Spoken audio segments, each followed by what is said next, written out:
Welcome back to another guest episode of the Creative Commerce Podcast. I'm your host, Jeffrey Scott from jeffreyscottmedia.com, and today I'm talking to Mayur. Welcome to the show. Mayur is an investor and content creator. He currently attends Texas State University with a major in finance and economics. This is our first time ever meeting, but I've just been following you on Instagram and stuff and seeing our content, so I feel like we talked before we started recording, I feel like we kind of knew each other based on our content and stuff. So It's not that weird setting something up. But I was very interested in talking to you because you have a strong business mindset and you also do kind of what I do on the content side as well. So I guess just sort of introduce yourself, where are you primarily based and how would you describe what you do? Yeah, so my name is Mayur, if you don't know me. I do a lot of investing. So primarily when about 6 years ago, I started day trading options and stocks, and I got really into it, led me to futures. And from there, I've kind of found some stable ground.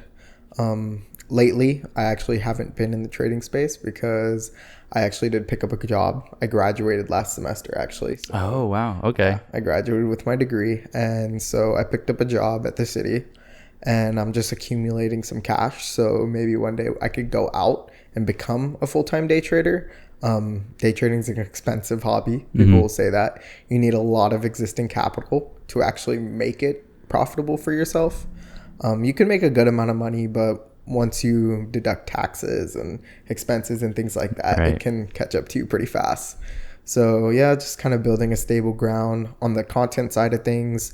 I've come to quite of a halt as of lately, just because I'm trying to get my stuff together at work and things like that. But once I kind of revamp the system that we have at work right now, and make my job a little bit easier, I'll get back into it. On the flow of things, on the other side of, what else I do a lot of production. So large scale weddings, things like that. I've worked pretty much my whole life. I've done a lot of LED walls, a lot of manual labor, which is kind of surprising to some people, given my background. So I've done a lot of manual labor in my life. I've done a lot of grunt work, and I've kind of come to a place where I'm like, okay, what now? What can I do to actually extend this next level? Right. So how'd you kind of get started and what was your motivation? So how I got started, well, I'm going to talk about my main thing, which is trading. It's one thing I really like. It's one thing I'm really passionate about. How I really got into it was 2018. I just turned 18 and I was like, okay, how can I make the money I'm making right now into more money? And so back then, the trading space wasn't that big on social media, but it was there. Getting into it, I did fall for a lot of scams and things like that. I lost a lot of money. That's fine, kind of next thing. And then I found some stable ground in teaching myself how to actually do it. So after a lot of YouTube and a lot of research, I kind of got into it myself. Started making small trades here and there. Still lost a lot of money. Just kept losing money for years, I think, in and out until COVID. COVID really, I knew enough to actually make money at that point. And the biggest thing to me was risk management at that point. Right. And once I kind of learned how to manage my risk, that's when everything just blew up for me. That's awesome. Yeah. A lot of risk that goes into it, just learning as you do it. YouTube University as well. That is the name of the game. And I will tell so many people that there's no magical course. There's no magic pill that you can take that's just going to make you good at it. It's a lot of screen time and it's a lot of work and it's a lot of just doing your research.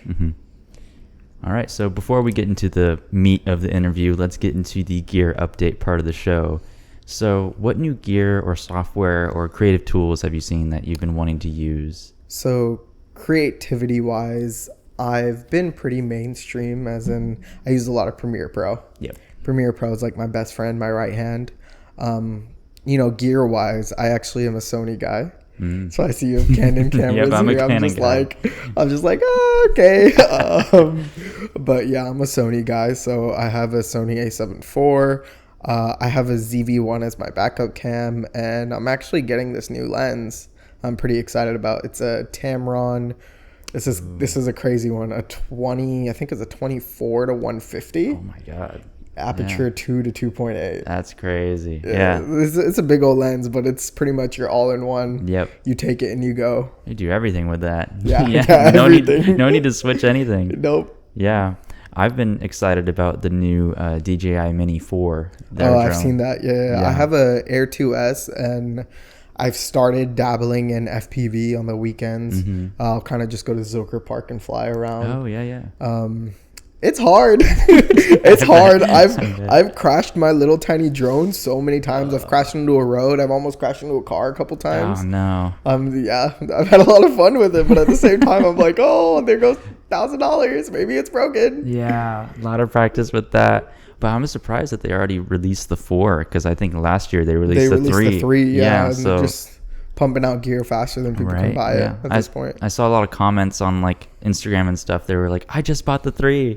So it's like, I've got the Mini too, so maybe it's time for me to upgrade. So yeah, I'm interested in that. Inspiration insight now. If you were to challenge someone to go out and create something today, what would it be? If I were to challenge someone to go out and create something, that's a loaded question. The space I'm in has like a lot of scammers. And that's the unfortunate truth. Right. And so whenever people ask me, hey, I want to start making content, or I want to start doing this, I'm like, how about you get good at what you're trying to get good at first, and then make content based off your lessons that you've learned. So my kind of general rule in how I create content is I take a lot of notes when I'm learning and things like that. And so whenever I go back into those notes, kind of dive into it, what I love to do is, based on my notes, I'll make content, I'll make lessons, I'll create kind of a more vital background so I can help people who are developing. Right. I'm interested, how have you gotten scammed? Because you've mentioned that a couple times. So in the beginning, I was a naive child. I was making a lot of money back then doing like the gigs and stuff. And so I was so young, making like a handsome amount of money, I was like, okay, how can I turn this money into more? I was just so like, I was so greedy for it. And being so greedy, makes you very susceptible to scammers. Oh, give me this much money, I'll turn it into this, like stupid stuff like that. Right, and like being a naive little child, I'm like, okay, you know what, let's do it. Right. It took me 2 of those to realize it was fake. I don't know why I didn't realize on the first one. 18-year-old dumbass, I guess. But I kind of moved on from there. And then I took a couple courses and realized, what? These courses are great. They teach you a lot of background knowledge, but they don't really teach you what you need to know. In sense of like, you can go out and take a trade today, but that trade that you're going to take, who's to say that it won't fake you out or it won't go the other way? Right. Just kind of doing it yourself. It's like reading a book. Like reading books are great, but sometimes they don't give you the step-by-step actions to do it. It's just kind of more of a mindset thing for you to take on. Exactly. Yeah. Well, I guess let's just get into the main meat of it. If someone was interested in starting what you do, why should they? So if someone's interested in starting my main thing, which is trading, I would tell them to be careful. There's a lot of scammers in the space. There's a lot of misinterpretations in the space, right? There's a lot of misinterpretations as in like, anyone can come into the market and make a shit ton of money straight off the bat. It doesn't work like that. It doesn't work like that. And, if you've seen people do that, well, guess what? I guarantee you can hit them up 2-3 years later. They're not making as much money as they used to. And that is the harsh truth of this industry. My advice to someone, if they want to get into it, is to do their research, take their time, and actually digest the information that they're receiving off of, whether it's YouTube, whether if it's a course, or whatever path they choose to take, kind of digest that information and actually understand what you're doing and what you're risking. Yeah, how has trading evolved for you over the years? So a lot. That's great. That's great to hear. I actually did have like a lucky boost whenever I first started actually taking trades and making my own trades in the market. I I think it was crazy. I went from $200 to over 10 grand. That's awesome. In like a month. Oh. And it was just like euphoria to me. I was like, oh my God, I'm making so much money. I could keep doing this. Like anything good, I did lose that 10 grand. And I mean, it's a lot of, risk management, like I say. And the reason I lost a lot of money in the markets before I was profitable was primarily because of risk management. I just didn't know how to manage my risk. I would make 5-6K one day, and then I'd give back half of it because I'm risking 5-6K on the next trade. Like, why would you do that? Like, that's just stupid. If you're actually want to take a good approach to the market, the ideal path to do is what you need to do is you need to take 2 grand. If you have 2 grand, then you should only be risking 10% on every trade, $200. Mm-hmm. Yeah, just learning along the way, and then you hit one lucky strike, and it's like, you know what, I can put that in it again. I can put more in it, and then that's what's going to kill you. It's a consistent money machine, but it's really not. So yep, exactly. Changes all the time. Yep. So how did you learn everything you know when it comes to investing? Like, I know you said YouTube, taking your own notes, but kind of what are like the core fundamentals on a high level of how you understood everything you know now? So one of my biggest, I want to say, mentors that's helped me understand everything throughout this whole entire trading process. You can actually find him on social media, Instagram, YouTube. He's pretty big in the trading space. His name's Umar Ashraf. There's another one as well. His name's Noman. They're really great people. These guys will really help you take yourself to the next level by actually teaching you and understanding. Unfortunately, I do want to say this, that their stuff has been closed off. Ooh. Now for a couple of years. They've kind of closed off open enrollments and aren't really enrolling in their course and stuff because they're starting to work on a firm in Dubai and starting to get on to bigger and better things. But he has not completely left the space. He still provides a lot of free content on YouTube, and it's really good content. It's great. That is the content that a beginner trader really, really needs to actually get off the ground. And that's where I got my core fundamentals from too. Mm-hmm. Yeah, it's great how they've grown through making other people grow as well, like providing the free content so then they can just give value right up front, grow with everybody, and now they've grown to bigger and better things by providing value, and they've got that social proof of people to provide to create their own business and firm and stuff. Yep, it's great exactly. to see. And that brings me into something else. It's called informational content, I think, and it's basically this idea a lot of business owners, a lot of people, and especially in the creative space, they started off with agencies in the beginning. And I could name one big name who's doing this. He shut down his agency recently, and he's been just solely making money off of teaching other people how to do the task. Whether he's actually doing it or whether he's actually, going through with what he says. You can find him easily on YouTube. His name's Iman Ghazi. I love Iman Ghazi. Yeah, everyone knows, right? Shut his agency down a couple years ago, and now he's just primarily in the information space. Yep. And he makes most of his money off of selling courses. It's not necessarily a bad thing. It's actually a really good thing to be able to teach other people as long as you go through with what you're saying. Right, yeah. There's a lot of courses that are like, I'll teach you this and this, but then they never get to the meat of it. It's like, sign up for this free webinar that always hooks you in. Yep. But it's like, yeah, it never delivers. But he seems to always deliver, and he's very authentic because he's young as well. So yes, it's like he's very young, like our age. So it's like you can connect with him more instead of like, I don't know if you've seen that older investor guy. I think his name's like Mark Tilbury or something. Like, I've seen him. Yeah, older guy with older mindset sort of. So, I mean, you kind of have different generations to teach you pretty much the same thing to get you in. Got any investing tips for us?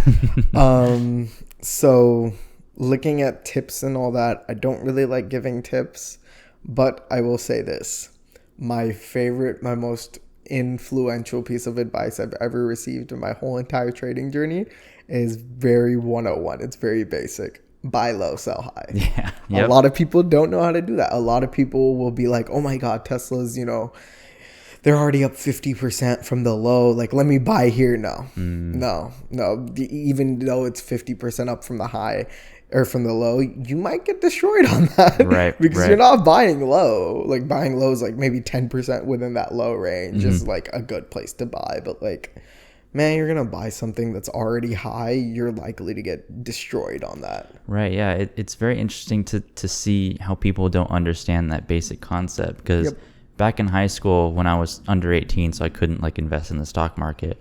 I'm still interested in investing in precious metals and stuff. So like silver and stuff. So I had some silver that I bought like in 2016, 2017, and then it hit like a really good high in one of those years. And so I went to my place that I bought and sold from, and I was selling, and their phones kept ringing off the charts, like people wanting to buy. And it made no sense to me. I was like, are you getting a lot of people coming in to sell their stash? And they're like, no, actually, we're getting a lot of people who want to buy. And I'm like, that makes no sense. It's a very psychological cycle. A lot of people, they only buy once they're at a certain high.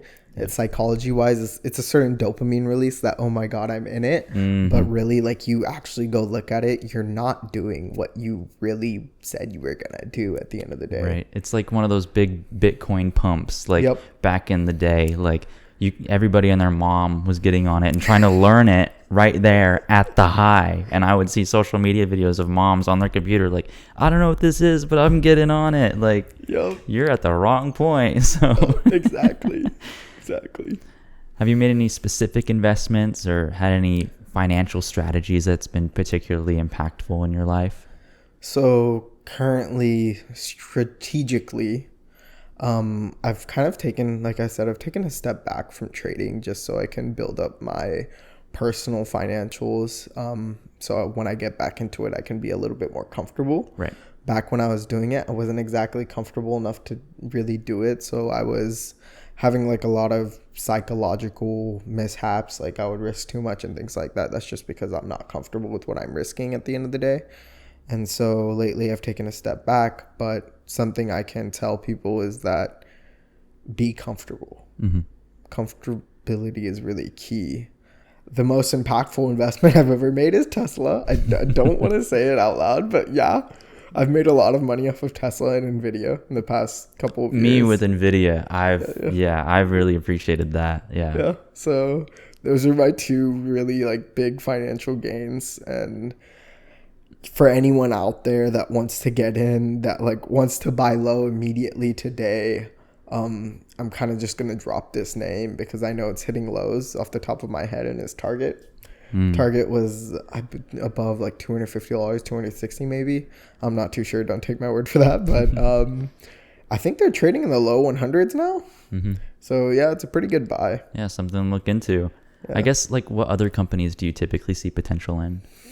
A lot of tech. So tech, blue chip is primarily my main source of day trading income. So on the day trade side of things, I trade a lot of Tesla, Nvidia, AMD, all the blue chip names, Microsoft, Apple. This past year, I have been kind of getting away from blue chip and primarily just trading the S&P 500 on the daily, which is very hard. I don't recommend it for new traders at all. The S&P 500 is very news-based.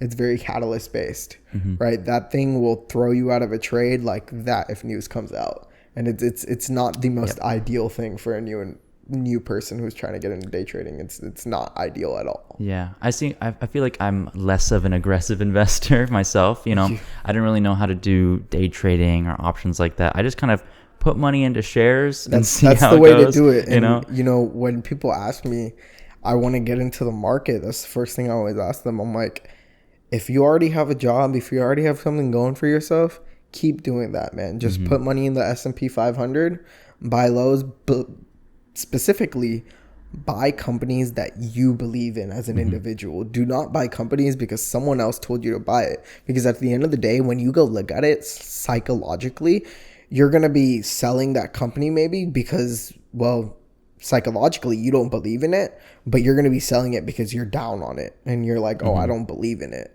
And so you just wasted money essentially by taking someone else's advice. So just invest in things that you actually believe in. And things that you use as well. Like, you kind of have like a physical association with it as well. Like Starbucks, you're going to get a drink. Exactly. You know, you've got a physical, emotional association with that. But I think it's also good like to entry way as well to justify how much money you're putting in.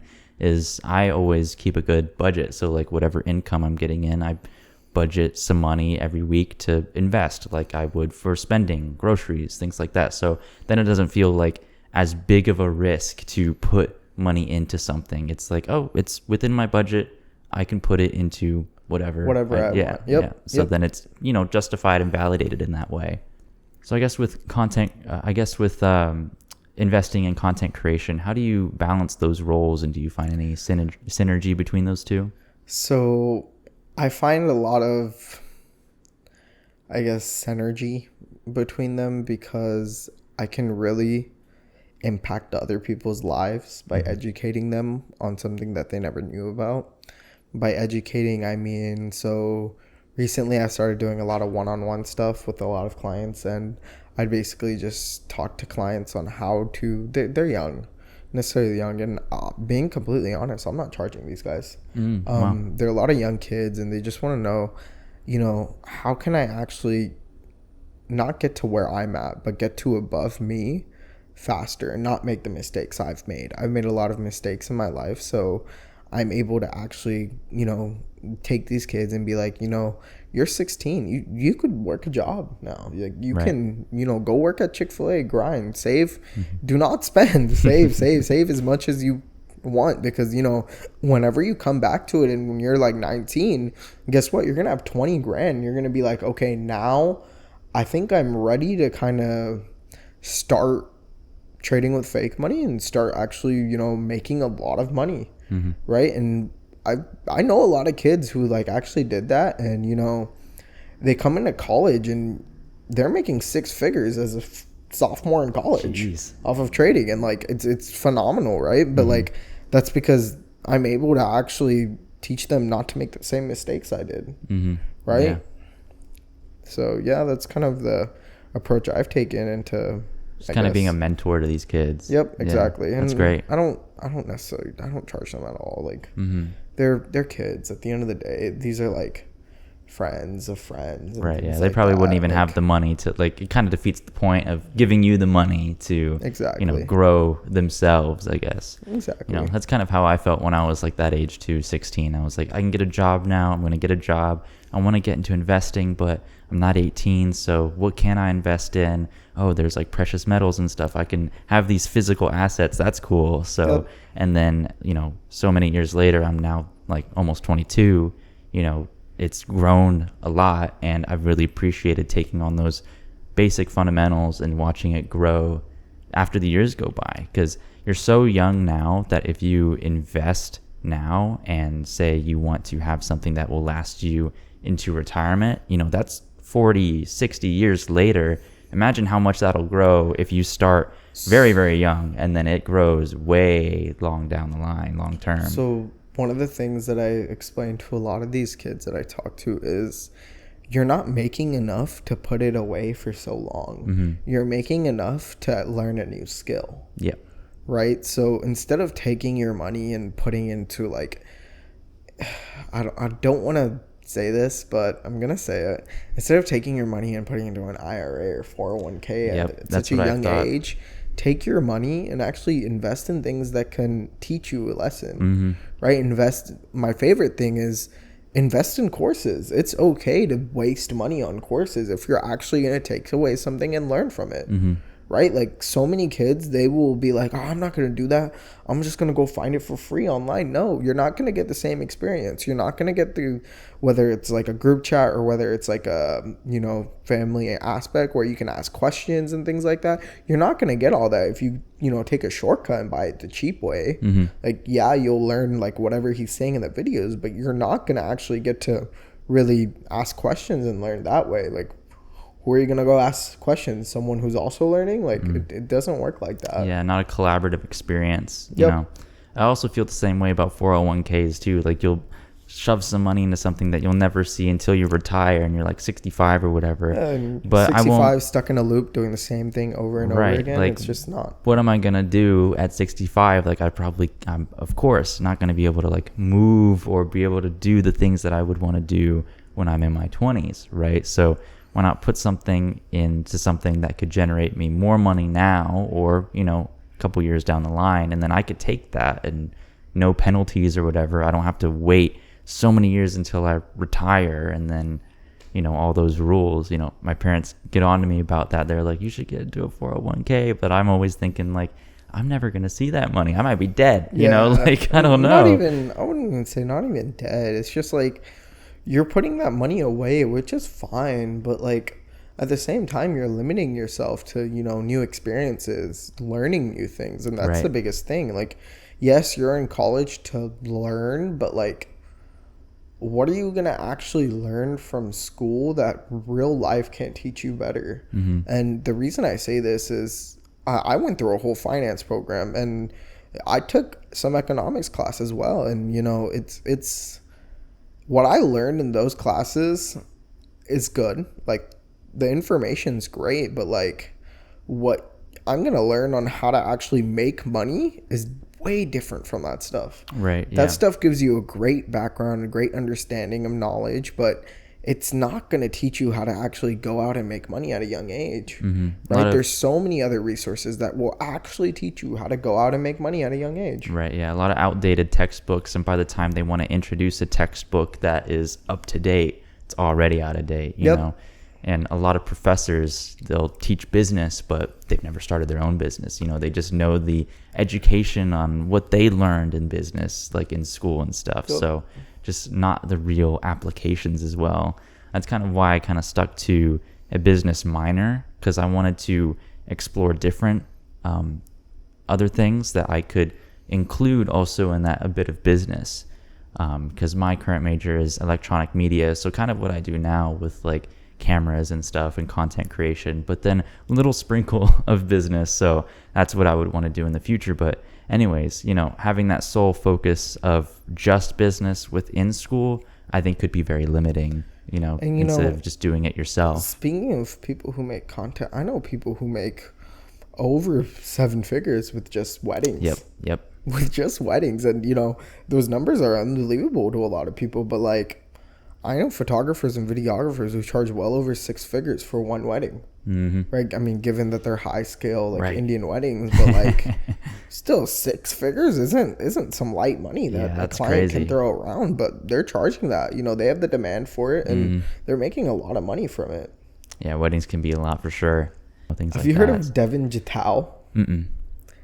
This kid's someone to look up, man. He is killing it in the content game. Really? Yeah. When I say killing it, I mean all of his clients, you have to be making above at least 10K to even be his client first place. Wow. Right? Because he can scale you. He actually used to be a gamer, and he actually noticed that he had a talent for taking pages from 0 to more than 100,000 followers. Wow. And this kid, he took himself, he created a new Instagram account without leveraging his past clout, I would say. He took an account from 0 to 100K in 3 months. Wow, that's insane. Right? And like he will straight give the information for free. So like short form content? Like, oh, that's awesome. It is mind-blowingly amazing. And you know, I'm surprised more people don't know about this kid, but this kid is like I said, he was a gamer in the past, and he's killing it, man. Yeah, I'll have to look it up. Yeah, I really like to use Opus Clip because it's like just does it for you. I don't have to like focus on editing individual videos. Oh yeah, that's killer, man. Yeah, it is killer editing all these videos. Yeah, right.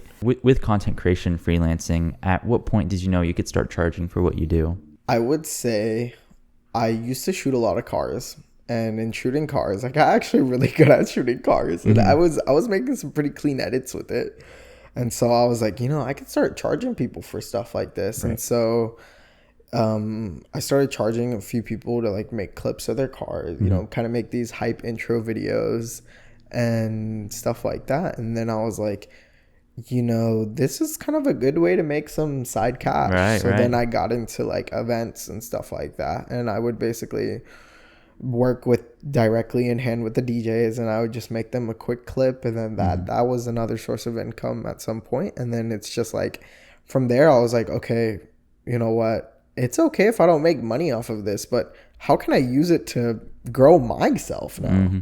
So once I got to that point, it's just like, I'll be straight up and honest right now. I will make a little money here and there from like the content side of things, but it'll be like someone hitting me up like, hey, I'm recording a podcast. Can you come down, bring the gear, and let's do this? And I'm like, okay, that's fine. That's a little bit of cash flow.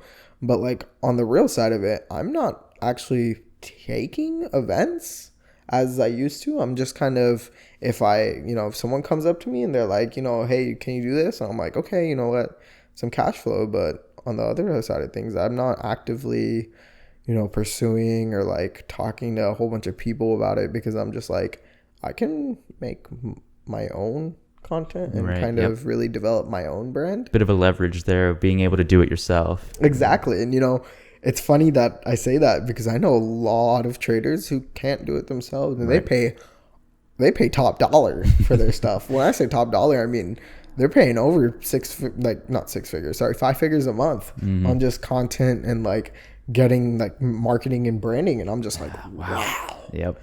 Wow. I hope they're making as much in return, like paying $10,000 a month for marketing and content and like stuff like that. Like, that's a lot of money. Yeah. If people want something quality that they can't do themselves, I'm sure they'll pay whatever it is to keep that image of themselves to look the best, you know? Yep. So we're going to take a little pause from this episode. This episode's gone over an hour, so lots of great content that I want to split up into this first part and then into the second part. So stay tuned next week for the second part with our interview with my guest, Mayur.